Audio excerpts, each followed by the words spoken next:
Hey guys, this is TautWolf, and I'm going to be doing my first YouTube video, and it's going to be on Minecraft Redstone. I'm just going to be showing you the Redstone basics, for right now anyway. Later on you can post if you want me to create any other Redstone creations and do a video on it. Okay, so I'm going to flip this switch, and it gives power to this redstone line right here. Basically, it goes for 15 blocks, and then on the 16th block it stops. As you can tell, it's not lit and the lamp didn't light. So if I add a repeater, that's what this is, it will renew the redstone power for another 15 blocks, which will light this lamp. If I go like this is the older way of renewing redstone power, but it still works, and you can still use this in many different creations, as I will show you later on. This is an inverter. Basically, it receives power and turns off the torch. Then, since this redstone line is connected to the torch, that has no power as well. Since it's an inverter, it will then turn this torch on and light this line as well, and lights the lamp. If I go back and flip the switch again, you can tell the lamp turns off, because this one is now no longer getting power to the block, so it lights the torch, and then unlights this one. Alright, so that was the first one. If I go over here, this is another way of lighting redstone lines, which is basically, I set up tripwire, so when I go through here, anything connected to this tripwire will light. So basically, even if I go drop this on it, it will light the redstone as well. No matter which block it's connected to on this one, or directly to the tripwire. Using redstone, you can also open doors, such as trap doors, regular doors, even fence doors.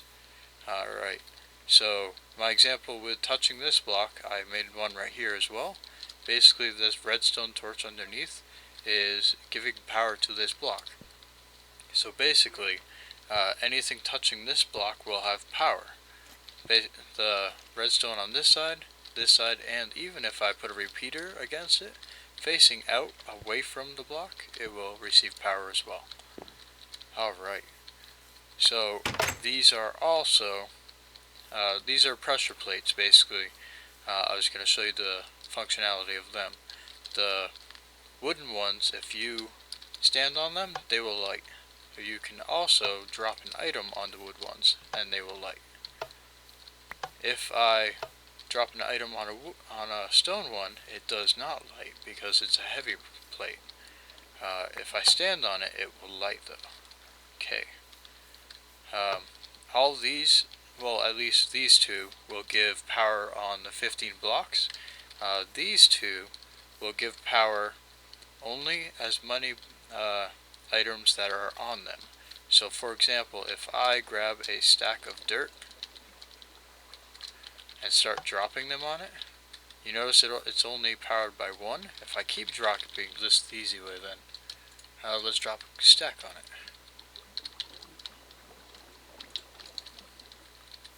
Alright, so if you notice, it actually powered it 3. The more items you have on it, the farther the redstone power goes. The same thing goes with the gold-plated one. The more items you have on it, the farther it goes. Alright, these two are buttons. No matter what you do, it will power at 15. So, I could hit this button and it lights the lamp. If I do the wood one, same thing. But the wood one has an interesting feature where you can shoot it and it will light it as well. Alright, you can do multiple things with that. You can make cool doors, traps, and other things. So what I'm going to show you here is, this is an OR gate. If I light this one, it lights the lamp. If I light this one, it lights the lamp. So basically, either one of these will light that lamp. If I do both, same thing. So this one, if you have multiple switches, I'll show you later on that door. That's how we can use that to our advantage.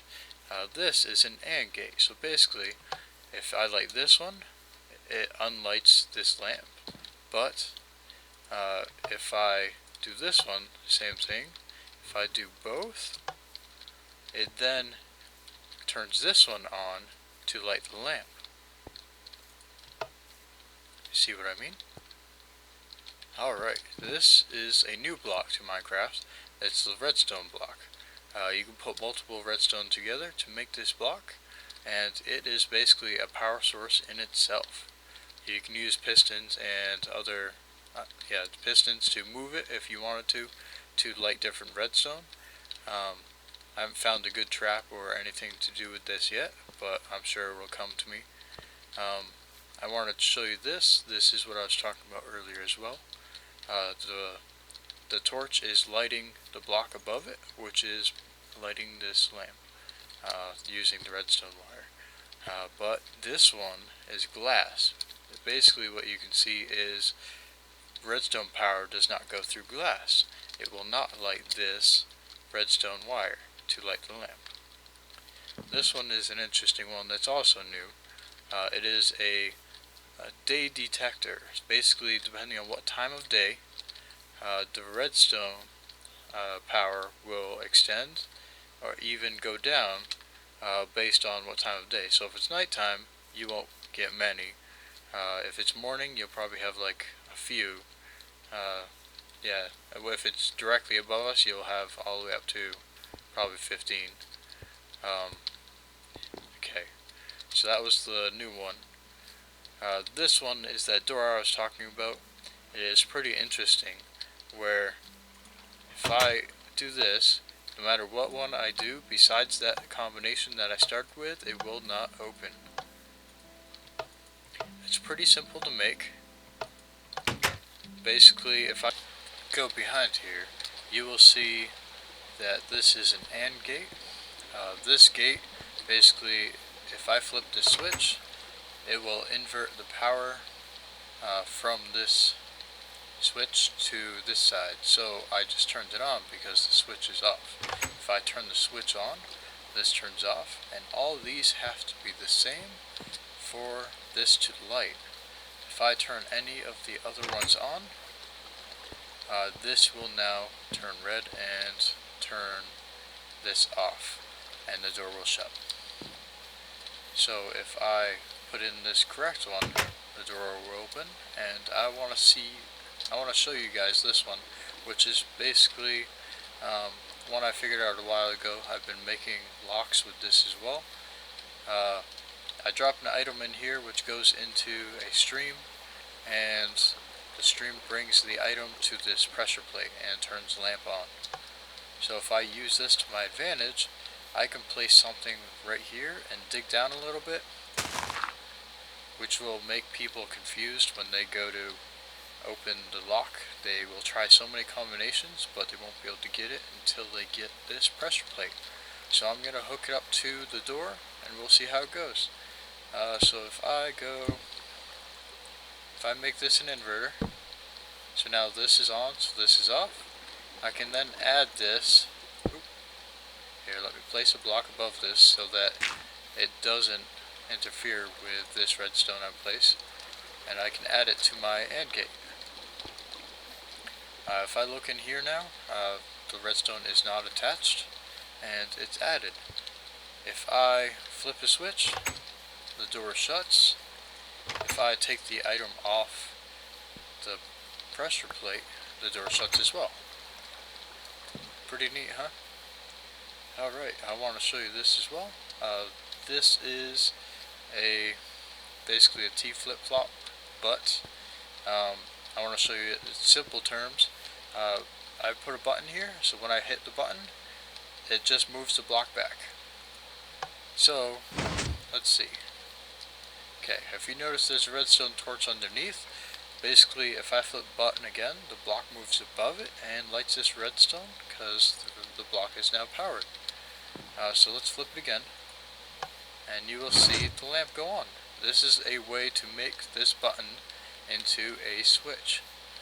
So if you want to hit the button and have like this door stay open, for example, this is a hidden door.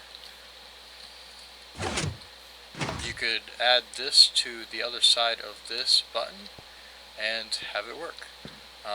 Basically, I made an inverter again, which will keep the pistons powered, and I just have them going to the back of the pistons. So I can hit this and go through. Okay, so now this one, I made a button on the other side as well. So I hit this, I go through. Oop, glitched out. I'll try again. I hit this to go through, and I can hit that and go back through. I have the same thing on both sides, except I made them go to one inverter instead of having two. I just have this block, when you hit the button, light the redstone, and it goes to the inverter. So either one you hit will light this, will invert this signal to turn the pistons off. I can use this to my advantage sometimes, as in I made a hidden door right here where I hit this and it's a complete flat wall. You just have to get the timing right. For example, when I hit this, I had to time these to 2 ticks each. Actually, that's on 3 ticks each. And if I go up here, I had to do this to ignite these 2 back ones. So there's redstone on top of this block right here, which is making these 2 pistons push out the stone and making it a flat wall. If I remove this and go to this side, you'll notice the wall goes in. Kinda neat, huh? If I change this to more ticks, you'll notice the wall doesn't come out far enough. So here, I can do that for you, just so you see it. You see how it didn't go in fully? Usually, if you notice that's happening to your door too, you just gotta mess with the timings until you get the right combination between the lower ones and the top one. Okay, I wanted to show you this one too. I just came up with this the other day. Well, actually, I came up with a wooden one, which will burn after you cross, so you can reset it. But this one is a self-regenerating one, where if I shoot this arrow at the button up there, alright, as you will notice, the walkway is coming out over the lava. This is a cool way to defend your place, or if you want to make something really cool on your server. This is a little more advanced, but I will show you how this works. So basically, this wooden button pressed, in the back I made it light this redstone. And what I did here was I'm dropping the redstone down, so the redstone signal, this is an inverter. The redstone is lighting this block, which turns off this redstone torch. And if you imagine this redstone as a block, so basically it takes up this whole square right here, so it's touching this torch. This way this redstone will light and this is on. So I am taking the redstone down through the middle, and this is one of the 2 components I need. So basically the other component is a timer, which is this redstone signal going around in a circle. The repeaters are slowing it down when they're on the last tick. I have 10 here, and it is just keep going to make it so whenever I shoot this button, it will go by itself, so I don't have to do anything. I have the clock signal coming through here into another inverter, and inside I have an AND gate from this is where the wooden button is, and then this is where the timer is. So if we watch this, you will see it turn on and off by itself. So if this is, if the wooden button is hit with the arrow, this will be off. This redstone torch will be off anyway. As you can see, it is on because the arrow is not there. And whenever this turns off, this turns on, which powers these pistons right here. These go up first, which I have lava up there, and it turns the water into stone right here, and then it pushes the stone up, and then these light up here with these pistons behind here, pushing out the stone into the walkway. The pistons can only push block so far, as you can see right here, it is not reaching all the way. And this thing is basically what I built behind this walkway. These pistons were the bottom ones, those were the top, and I have water in the sides. So if I put lava up here into these 3 blocks above the pistons, it will go down, turning the water to stone, and then the pistons on the bottom will push it up, and these push it out, and this is how you get this walkway right here. Alright, that is it for right now. So if you can subscribe, that'd be great. Till later on. Peace.